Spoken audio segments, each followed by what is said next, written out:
Hello and welcome to the Writer's Mindset with me, Ellie Betts.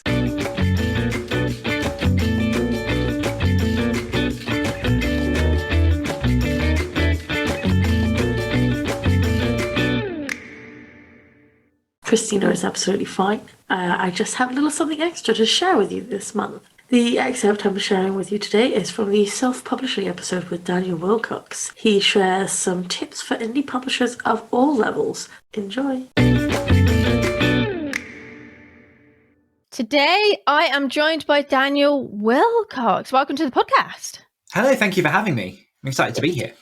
Thank you. So tell us a little bit about yourself.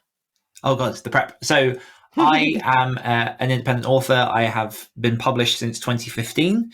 I was lucky enough to go full-time with my author business in 2019. I am an international best-selling author. I am an award-nominated podcaster and co-founder of the Other Stories podcast, which is 20-minute horror fiction that comes out every single Monday. I am the CEO and owner of Devil's Rock Publishing, and I'm also the co-host of the Next Level Author podcast with Sasha Black. Very nice. And nice, you recently... succinct way of saying it. Yeah, I like it. You've recently published a book called The Self-Publishing Blueprint. Yes. So obviously that's a guide to how to get started self-publishing. Mm-hmm. But what would you say are the biggest mistakes you see indie authors make? And are there any differences depending on if someone's at the start or in the middle or further along in their career? Yeah, sure. I think to answer the second point first, yes, 100%. I think the obstacles and the challenges that you face when you're first publishing your book is very different to, 3-4 years down the line after you've published a few different books.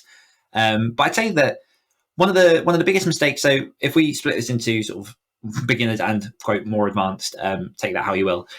For beginners, I think number one is a lot of people tend to pin the success of their first book as a marker for their success as a writer forever. And it's something that really, really frustrates me. And I get it because there's no rule book to how to write. Nobody really teaches you the actual creative art of writing. And so people tend to, say, let's just pick an avatar. You've got someone who's in their 40s and they've decided they want to write a book, but they've been wanting to do this for like 15 years. Are they a good writer? So they write the book, they put the book out, and then it's not met with the success that they'd like because it's your first book. And if you're independently publishing, you have to build an audience. You have to learn all these marketing skills and everything else to actually get your book into readers' hands. And so a lot of people, like 95% of people will put out that book. It won't hit the readers that they want to, and then they'll just quit and say, oh, I can't write. That's clearly an indication of my skill as a writer. And on some level, that's right, because you're still a young writer in that sense.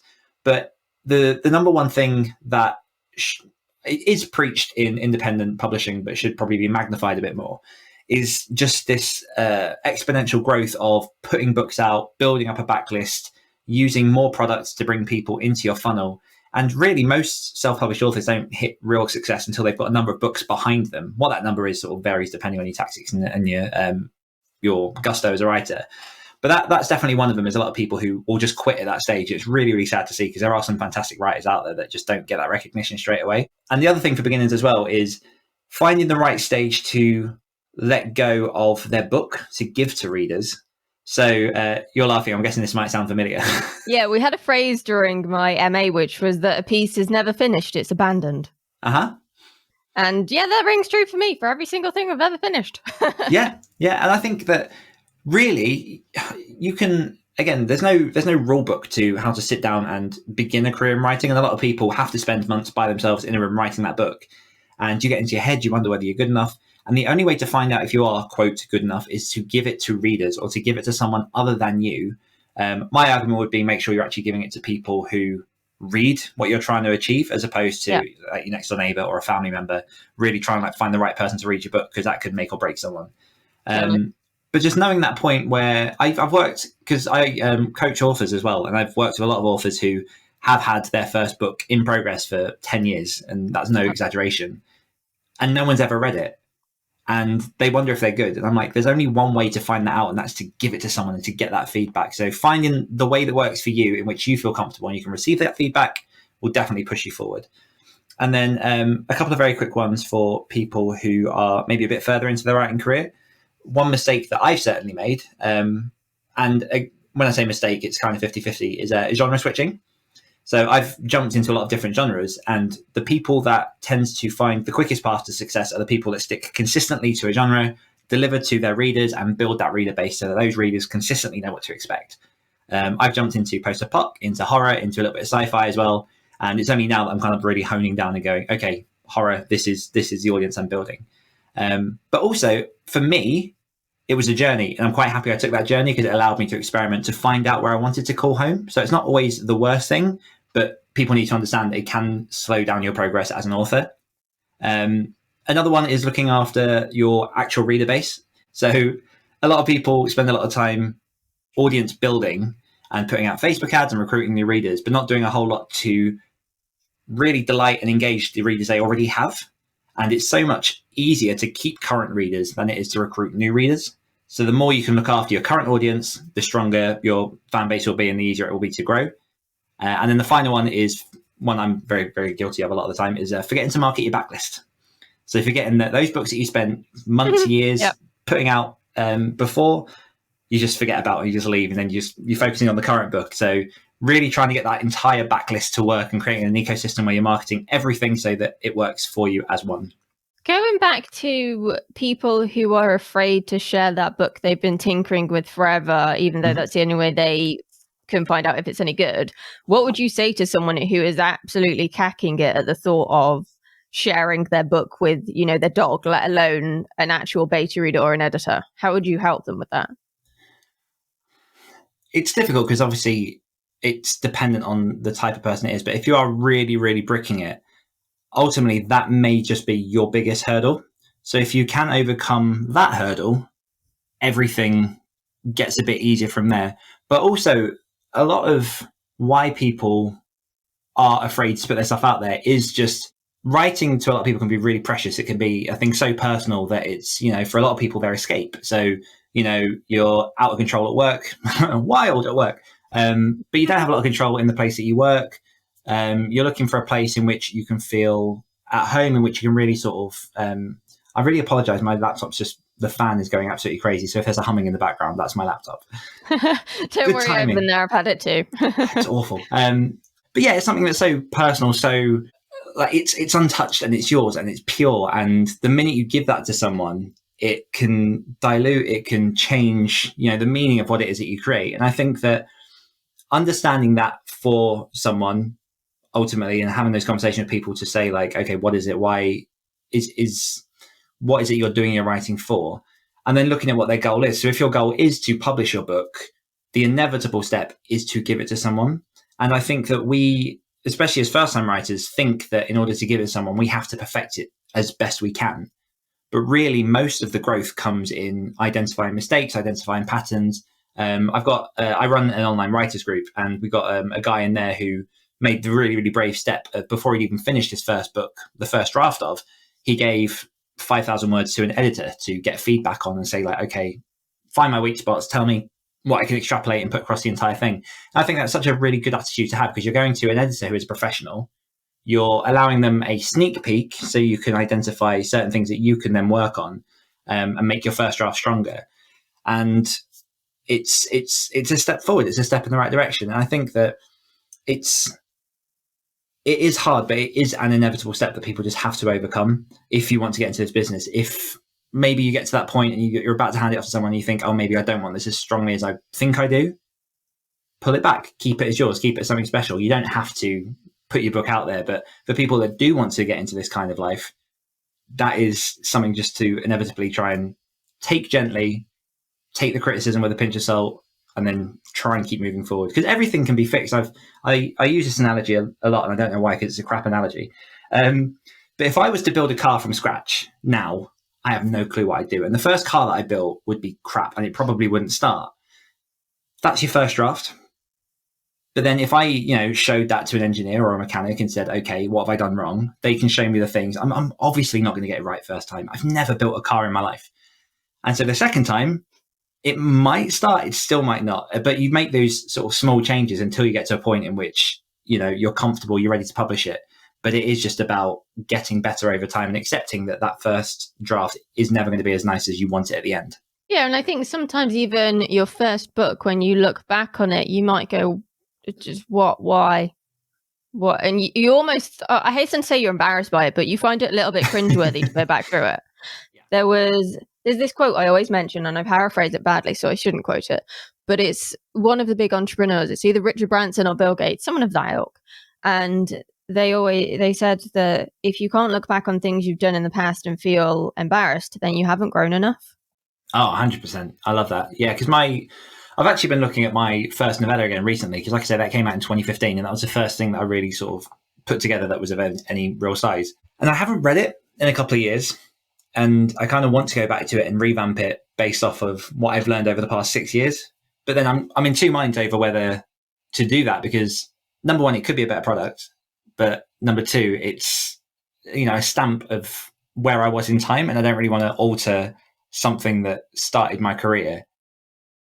So I'm not sure where to go with that at this point. What are the minimum steps you'd recommend someone takes when launching any book, regardless of where it is in their kind of career? Minimum steps. I mean, I think having a reader magnet in place is always number one fundamental to me. And actually what I've started doing with newer authors is encouraging people to get the reader magnet before they finish the first book, because you can then leverage the reader magnet to be building an audience while you're then writing that first book, so that when you come to launching that book, you have at least a small group of people that are interested in buying the book, and you can start to build a bit more momentum. And because reader magnets tend to obviously be a bit smaller than your main novel, so I think I've got a couple that are about 7.5, 10,000 words. They're quicker writes, they're easier to put out there. They give people a flavor, a sample of the main book, and then, like I say, that gives you some boost, so that when you actually do launch the main book, you've got some clout behind you. But I think that in terms of the bare minimum, you know, publish a book, but publish it well. Make sure you've got a decent cover that is, you know, like you say, competitive among your genre. Make sure you've actually done your research into how to write a decent blurb. Again, they can vary depending on genre. There's very different ways to write a romance blurb than there is to write a post-apocalyptic blurb. Nail in your keywords. So you can use programs like Publisher Rocket to research your keywords, your categories, making sure that your book's positioned in the best place possible. Because that's another thing that a lot of people get, is that they'll put their book out and they'll suffer with negative reviews. And if you read the reviews carefully, most of the time it's just that you've given the book to the wrong audience. It's not that the book sucks. It's for example, this wasn't so much negative review, but just in terms of sales numbers. My latest series, When Winter Comes, I originally marketed that as a horror book with a post-apocalyptic lilt. And what I've realized is it's actually a post-apocalyptic book with a horror lilt. So I've got a new cover set up for that. I'm going to be doing some tweaks and bits and pieces, but it's finding exactly where your book should sit on the shelf so that the right readers find it. I mean, I'd say if you can, get some ads stacked up. So I tend to either soft launch a book and have it go live a couple of days before the actual release, so I can set up some ads, or I'll set it up for pre-order. So I've got a link that I can give to places like eReader News Today, Robin Reads, those kind of promotional sites. And then if you can, try and dabble with AMS, Facebook, BookBub ads, and see if you can get something rolling. See if you can, you know, start that path to cost per click ads, which are, it's a bit more of an advanced game, I'd argue, but at the same time, it's good to kind of just put some stuff out and start wrapping your head around that. Obviously, telling all your audience, seeing if you can get some newsletter swaps to other people in your genre. And then the biggest thing you can do is move on to your next book. Yeah, I think people forget that publishing the next one is also marketing the previous one. So it is in itself a form of marketing. So if people turn around and go, I hate marketing, actually, there's a very simple solution. Yeah. Right. And I think a lot of people underestimate that, particularly now with how the entertainment industry is. If you look at like Netflix and Disney Plus and like all of these sort of streaming services, everything is quick, everything's rapid. People want to know that there's more content coming. So people will be much more hesitant to jump into a book one if there's no book two than they would to jump into a book one if there are already 4 or 5 books out in that series, or if the series is complete, which is why a lot of box sets do so well, because readers jump in and they know that there's already the content there. They can get a full arc of the story, and usually it's better value as well. So definitely just jump onto that next book and get that out. Yeah. So we've talked a little bit about mindset already, but what would you say are the biggest mindset issues you've seen writers face?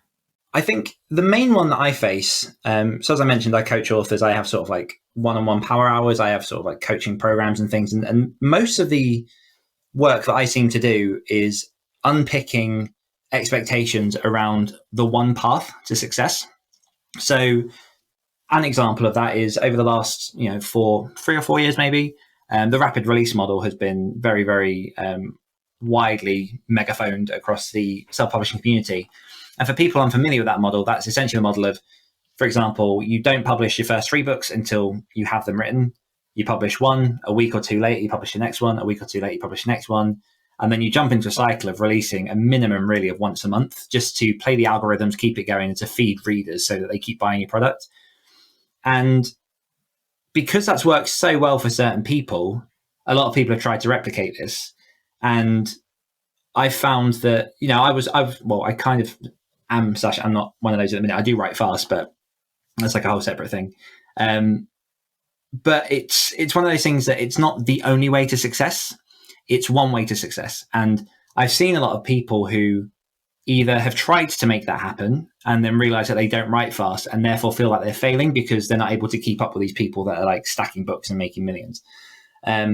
Or even on the other side of that, I've worked with and around people who were rapid releases who have discovered that after a year or two, they can't keep up that pace anymore. And so it's the biggest mistake I see people making is thinking that there's this general path to success or these sort of routes that you have to take, not understanding that consistency, transparency, like building your brand in a way that is authentic and connects with the reader based on your genre is really sort of the only tried and true method to keep going forward. And whatever that looks like is different for different people, because me and you could write exactly the same types of books. We could have very, very similar, paths in life in terms of like our personal lives, our financial income, but we're both different people. So you might, for example, be really, really effective with Facebook ads, and I might be really, really good at, networking and going on podcasts and doing that. And so it's understanding that there's an entire pool of ways to be successful, and it's picking the tactics and the strategies that work best for you, which is really difficult to do when you're in a bubble and you're a writer and you're sat by yourself, and the only interaction you have with other authors are on Facebook groups or in podcasts. It's really difficult for you to validate that the path you're on is right because there's no one confirming that it is. So joining communities, getting involved in things like that and trying to network with other authors is a really great way to overcome that as a barrier. And then the other one that I'd say in terms of mindset shifts is just acting like an author. There's no, it was really bizarre. I was going back through, because I ran a podcast in 2016 called The Story Studio with Luke Condor. And I went back to one of our earliest episodes and we started doing these little sort of like micro episodes of author advice. And the irony of this was hilarious. But one of the episodes was, it was me giving a lesson on at what point you can call yourself an author. Perfect. Bounces back to this. And I don't even think I believed my own advice that I gave then, but I 100% believe in the advice I was giving then now.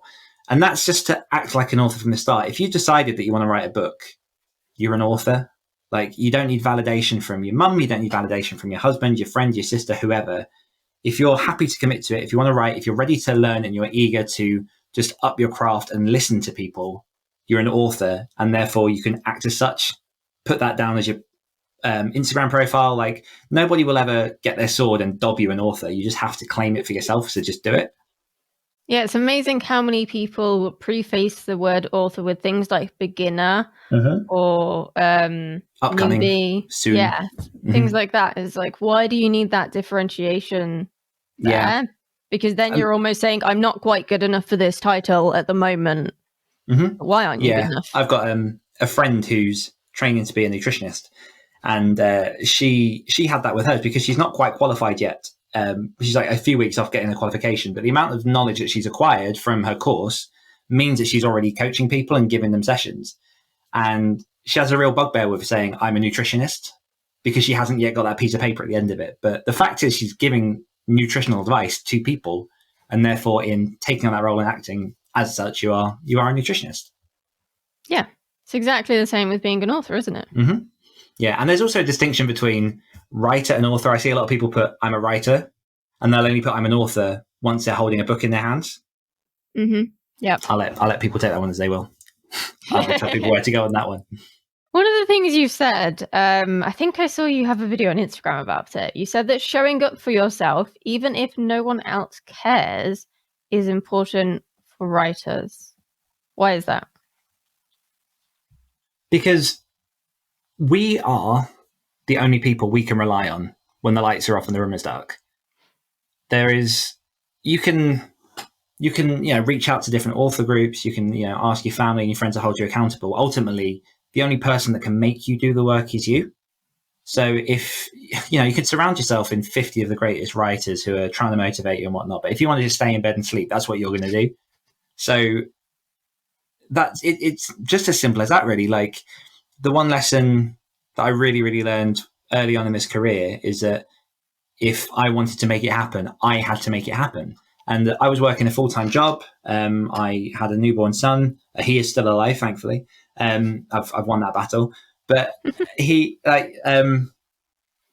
around that time, there was so much going on, and I only had these small pockets in the day to get work done. And that was when I'd write. I'd get up at 5:30, 6 in the morning. I'd write for half an hour to an hour in the morning. And if I didn't do that, I really, really felt the effects of it, because I'd know that because of me, I've delayed my progress in making my author career start.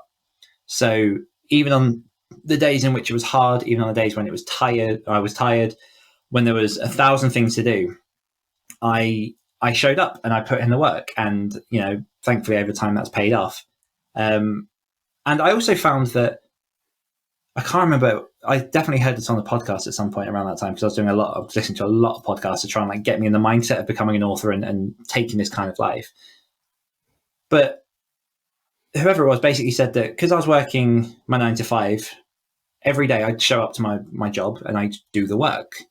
And I couldn't be too tired to do the work. I couldn't, make an excuse to just sit there and do nothing. So why am I putting all of that energy into a thing that I don't want to do?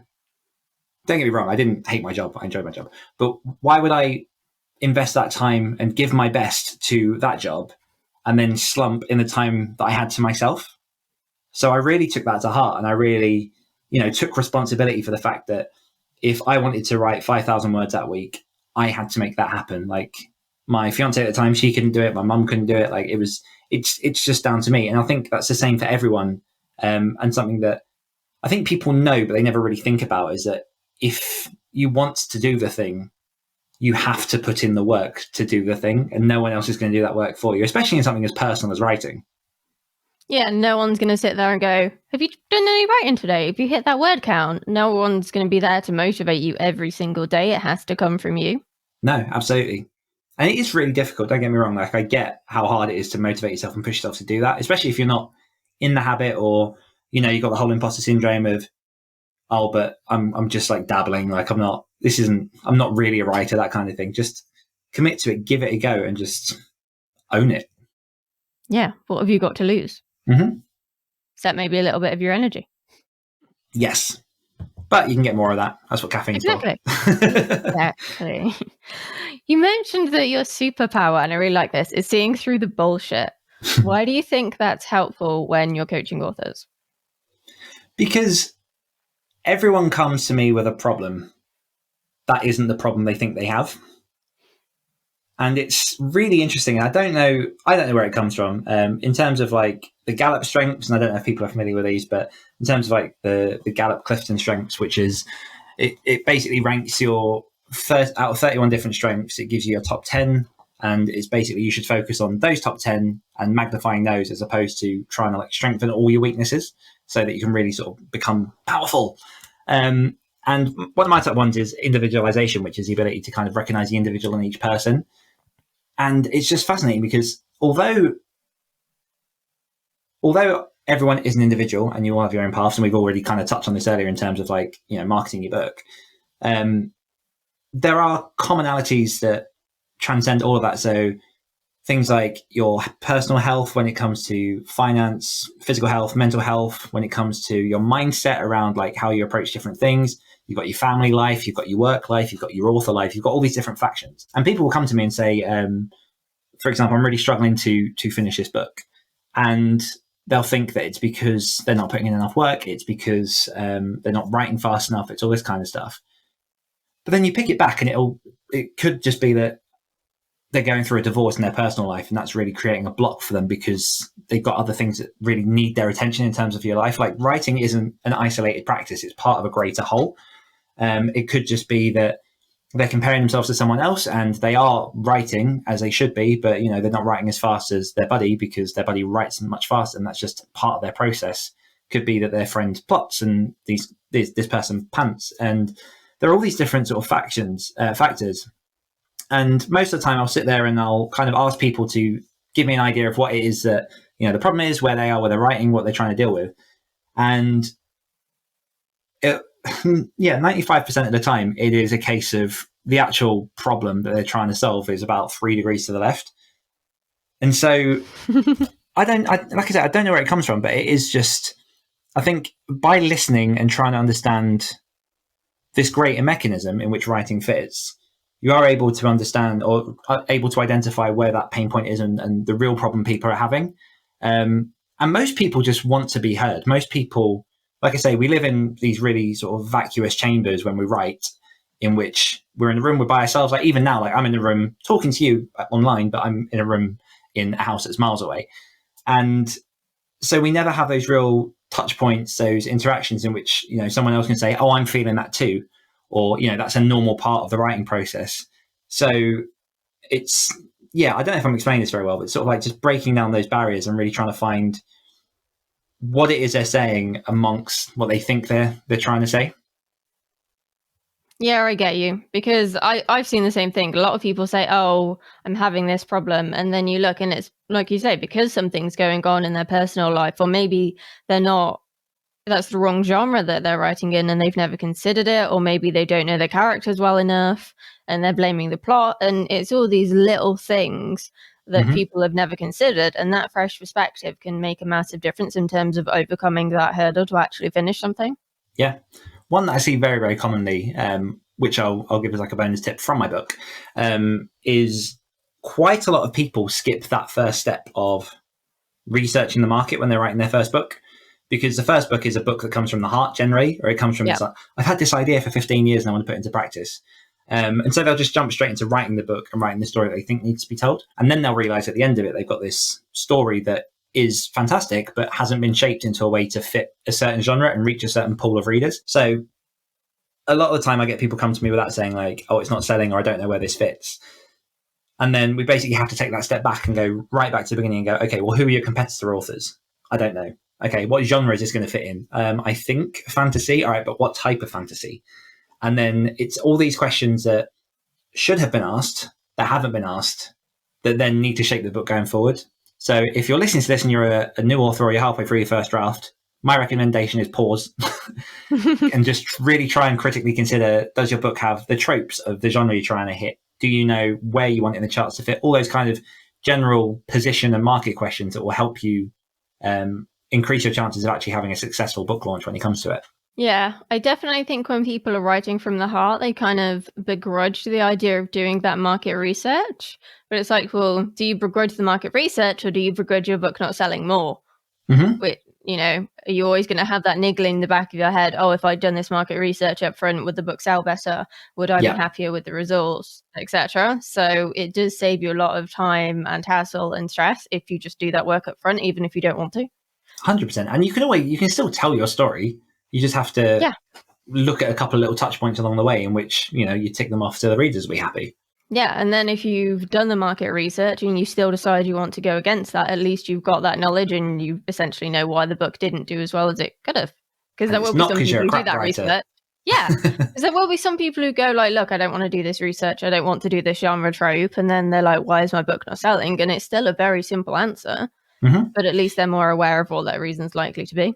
Yes. And you can either go back and fix that book, or you can just move on to the next one and take the lessons that you've learned and then treat that as your first marketable commercial book. Exactly. So there are lots of options there. Loads. Exactly. So let's dive into your writing process. How do you get focused during your writing sessions? I tend to try and write at the same times every day.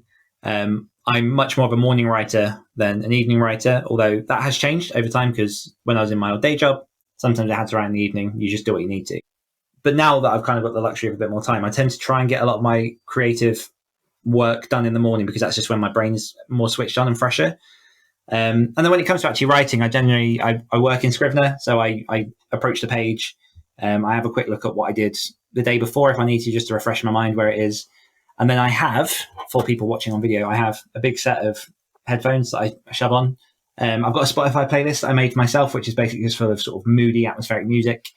And then I've got a pair of glasses that I put on. And I just, most of the time, I'll set a timer for 20 minutes or so. And then I'll just close everything, focus for 20 minutes, do the work, and then surface for maybe 5-10 minutes, and then jump into the next sprint. And just keep repetitively going until I've hit the word counts that I'm after for that day. So it's very, it is very simple. And I do find that there is a coffee shop that's quite local that I tend to go to a lot, which I only ever go to that coffee shop to write, so that when I sit there, my body knows that's what I'm here for. Mentally, this is where I switch into writing mode and I just get stuff done. Because I do find that sometimes working at home, where I'm working on admin and marketing stuff as well, it can sometimes be a bit trickier just to get the wheels turning. But yeah, it's a lot of sort of just little tricks. How do you deal with distractions when they come about? Like if your phone's relentlessly ringing, or someone wants your attention, or there's drilling outside because they're doing roadworks or something? If it's nothing that's directly demanding my attention, I'm normally pretty good. So if there's sort of like background chatter or things, like I'm okay with that. I've actually discovered recently that I can listen to music that has lyrics while I write, which is strange for me. But it is interesting that you talk about distraction at the minute, because I'm in the process of looking for a new house. So I'm getting a lot of phone calls at the minute from housing agents and, mortgage advisors and all these different things. And the answer to that, I guess, is if it's a call that I have to take, I don't deal with it well, because I very much like my time to go in the way that I want it to go. So that is quite a challenge at the minute. But then if it's Facebook, Instagram, social media, all that kind of stuff, I'm pretty good at just closing them down, because nothing is ever really that important. Nothing. Yeah, Nothing's ever really come up. Yeah, if the house isn't on fire and no one needs hospital treatment, it can wait. Mm-hmm. Yeah, I used to, when I did my early mornings, I just wouldn't touch anything social. I wouldn't have my phone with me. I'd just sit at the computer and I'd just get the thing done. But yeah, it's just turning most of it off. And I know for some people that is hard. Like social media can be a real distraction. And I definitely go through phases where I let it slip and then I have to pull it back. But mostly, yeah, it's just shutting everything down and going, okay, this is the thing that I need to be doing right now. Yeah, I'm terrible for social media. Although I do find when I'm doing writing, particularly when I'm writing fiction, I do close everything down, because I just can't concentrate with like my WhatsApp going off, or Facebook or Twitter or any of them. And I actually do listen to music with lyrics, and I didn't know people didn't. Oh, really? I've heard it more and more lately, but I've always listened to music with lyrics in. I find classical more distracting. I don't know why. Interesting. But yeah, I think you just get used to what you get used to. Yeah, it has to be stuff I've already listened to and that I'm familiar with. So I can almost blank it out because I know what the lyrics are and stuff. I'm not singing along. I'm not analysing it because I've listened to it a gazillion times. But I have playlists for all of my characters, for different emotions, for different books. And that really helps me kind of channel the energy that I'm trying to channel into that particular scene or chapter. Yeah, I do very similar. Although I'm the opposite in that respect, in that I can only listen to songs that I've not listened to before. Because if it's one that I know, I'm instantly like singing that or thinking about the lyrics in my head. Yeah, for me, if it's new, it's the novelty of it. So I'm trying to listen to it and pick apart the lyrics and things. So I find it easier to listen to the new stuff, for instance, if I'm out with the dog, because then it doesn't really matter if I'm picking apart the lyrics, because it's not I'm having a conversation with a dog. Okay, sometimes I do. Every dog owner does it. It's not just me. They're good listeners. No, they're not. Millie's terrible. No. Anyway, you knew I was going to bring this up, so I've got to do it. You have this concept called Deathbed Dan. So can you tell us a little bit about Deathbed Dan and how it came about? Deathbed Dan seems to be weirdly popular with people. Because I think it's the alliterative name and the fact it's a really clever motivational tool. Yeah, so I came across the concept a couple of years ago from Gary Vaynerchuk, who is a social media marketing sort of guru, does a lot of motivational talks and talks a lot about entrepreneurship and productivity.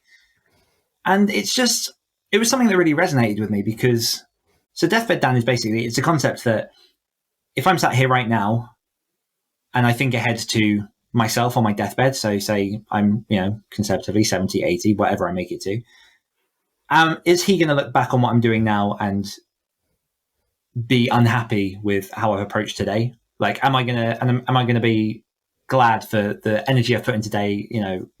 How is that going to reflect on deathbed, Dan?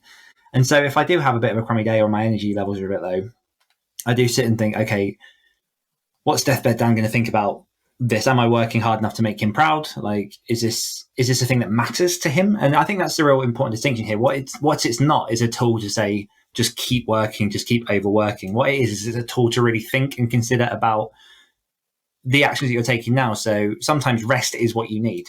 So is he saying, okay, rest now because that's going to add 6 years onto my life instead of taking 6 years off? Sometimes it could be that, the thing that I'm worrying about isn't all that important. And, 5-10 years down the line, I'm just not going to worry about it at all. So it's more of a reflective tool. I understand that people might think it's a bit morbid to think about yourself when you're on your deathbed. But ultimately, we get one shot at life. And if you're not trying to turn up every day and give 100% in whatever way that looks like, then, it just, to me anyway, it feels like a wastage. I know there are people that are very happy just sitting back and taking life at their own pace. That's not me. I want to get stuff done. I want to achieve things. And having that avatar hold me accountable. Again, it comes back to the whole showing up for yourself, because ultimately at that point, I'm not looking at anyone else in my life because I don't care what they think of me when I'm 80. I'm looking at myself. Am I going to be happy with what I did today? Yeah, I don't think that's morbid necessarily. I think it's a really good tool, and I do something similar. But I know some people do find it a little bit of an uncomfortable concept or image. I was a little bit more abrupt with my version.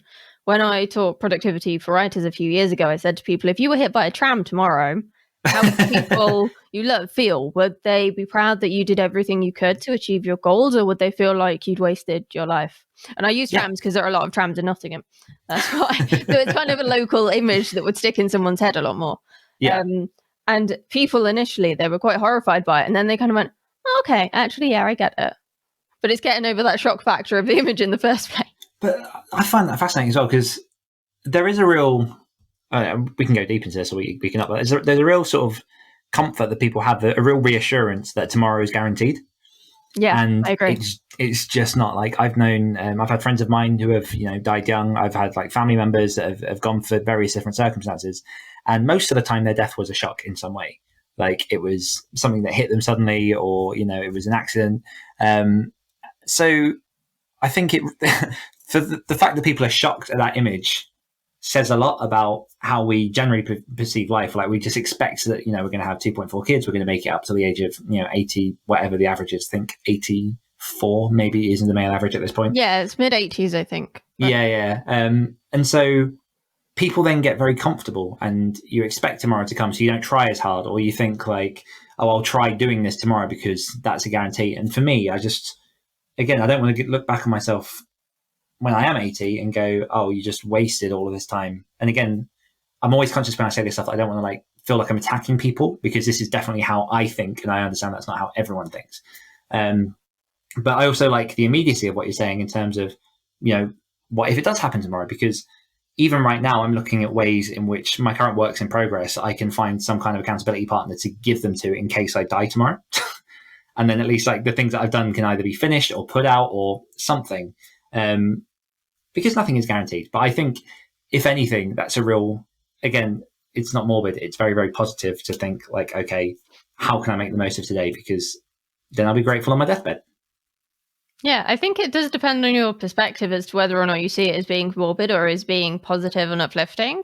I know I probably, even when I mentioned the tram thing initially, I probably saw it as a little bit morbid.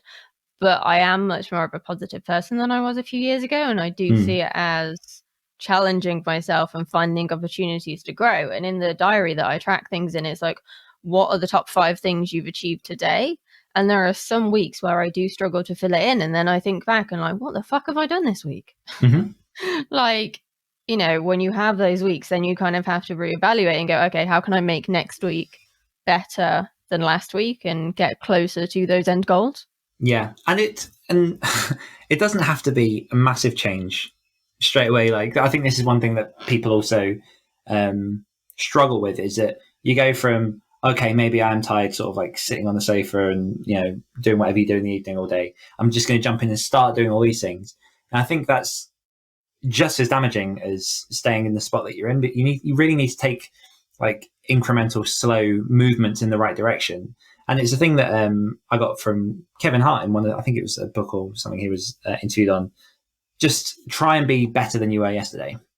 And that, if you phrase it in that way, it doesn't have to be significantly marked. It doesn't have to be like, be double as good as you were yesterday, because then that's like a big leap. It's just whatever you've done yesterday, see if you can be a bit better than that today, and just build up those incremental changes. And then if you have a day in which, you know, you have to rest or something goes wrong, you take a couple of steps back, just start again and just build it up. And really that's just the steadiest route to trying to be your best self.